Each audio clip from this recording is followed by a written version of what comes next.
So yeah, I think basically Sonic Adventure 3 is coming and there's nothing we can do about it. Well, actually, that's not true. It's literally probably because of us. Now you may be thinking, what is this man talking about? Sonic Adventure 3, it's coming? What does he mean? Well, once again, the director of Sonic Frontiers has been tweeting on Twitter still and responding to people still till this day, and he keeps giving us new information. Now, I love making videos on news and stuff, but man, I gotta start cooking soon. We gotta start making some real stuff. But hey, Kishimoto keeps, throwing this stuff out, so I guess I have to keep talking about it. But before we continue on, I actually have a special announcement from Dr. Eggman. Hey, 70% of you aren't subscribed, and 40,000 of you keep coming back to these videos. So why not hit the subscribe button? It severely helps the channel.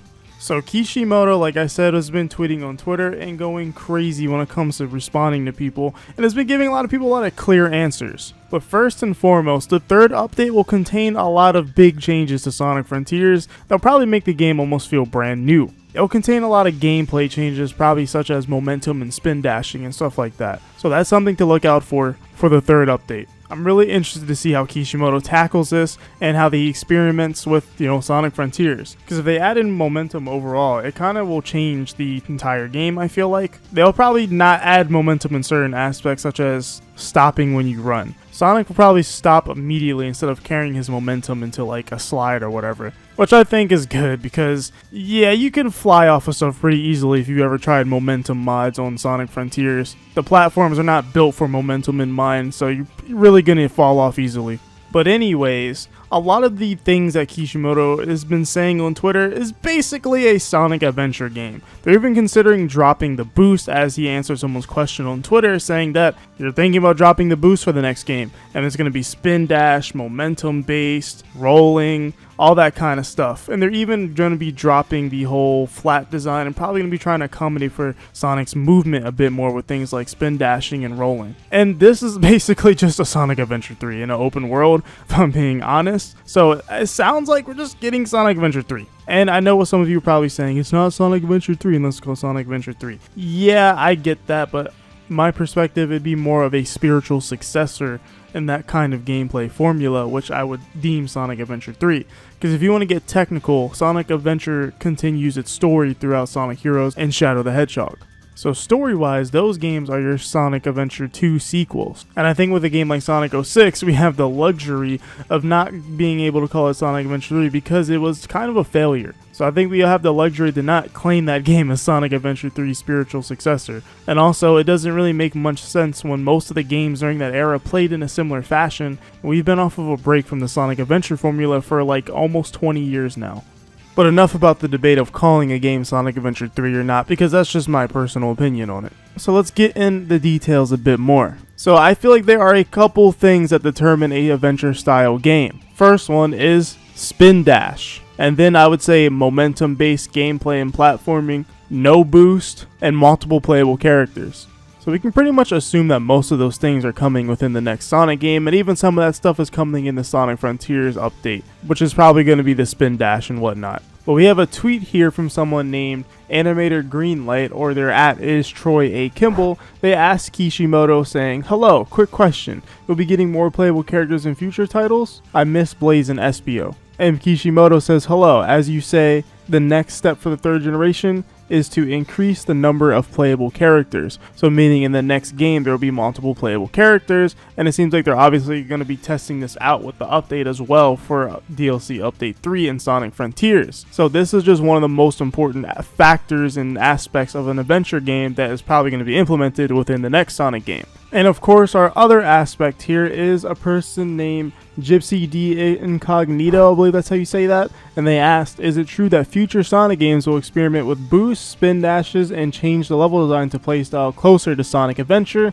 And then Kishimoto says the future, the very near future, I can't wait until the next work. We've already started experimenting. The results of that experiment should be shown to everyone at some point in the third update. Now, we've talked about that before for the third update, but what that means for the next game is this next game is basically just Sonic Adventure 3. It's basically all the ingredients to make Sonic Adventure 3. So now that we know that the next game will likely play like an adventure game, and they may even drop the boost, as that was a question also asked to Kishimoto before in the past, let's talk about some things that the game should have. So story wise, I don't think the game needs to connect to Sonic Adventure 2 or anything like that, because we are super far removed from those stories, and on top of that, the follow-up games already have happened with Sonic Heroes and Shadow the Hedgehog, like I've mentioned before.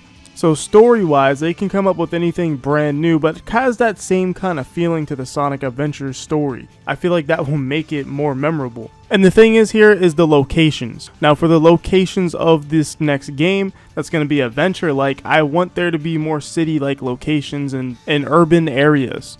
I think they can get more creative that way instead of having big open fields or deserts and whatnot. I think that will make it more interesting in my opinion, because Sonic is known to have these cool city type levels, and I just want to see that in kind of an open zone format with adventure style gameplay. Because I truly do think that, you know, adventure style gameplay in an open zone with level themes like Sonic Adventure, that's the perfect kind of game in my opinion. Now, I think the whole cyberspace idea is a good idea with having levels within the open zone. I think that needs to come back, but a lot better, of course, and with original level themes, which is something that Kishimoto also was asked on Twitter, is that he will be trying to implement more original level themes because he's realizing that people don't enjoy seeing the same things come back over and over and over. So if we can get more original levels within the open zone in this next game, I think that will be pretty amazing. And I hope they're good levels, especially if they're good levels without boost. It might be some of the best Sonic levels that we could get,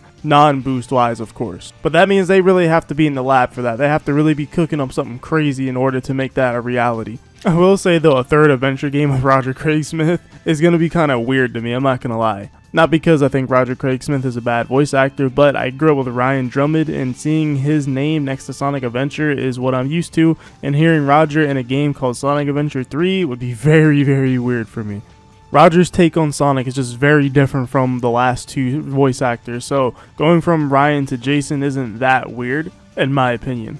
But I imagine he won't be doing the whole deep voice thing that he does in Frontiers, because apparently that's supposed to be a one-time, one-off thing for Sonic Frontiers, as it has a more somber tone. And if Sonic Adventure games are usually more upbeat when it comes to the tone, even though there's dark elements in the story, I feel like Roger's probably going to be more upbeat for the next game. So overall, unless they keep this whole somber tones, I want Sonic Adventure to be an upbeat kind of game like the Sonic Adventure games. Again, upbeat but with cool lore in the background with things like Chaos or the Bio Lizard, and then on top of that, you know, you have these dark story elements, but at the same time, Sonic's still upbeat and running around doing his thing. And that's what I really love about the tone of Sonic Adventure games. At face value, they're just fun, upbeat games, but with a little bit of depth behind them, and that's the most kind of fun thing to me when it comes to stories. I don't know, I hope Kishimoto pulls all this stuff off, because this game is basically Sonic Adventure 3 of what he's aiming for. And I don't know if he realizes that. That's the one thing that's really interesting, is I don't think he realizes what he's saying. He's just giving everyone the ingredients for Sonic Adventure. And it's kind of weird how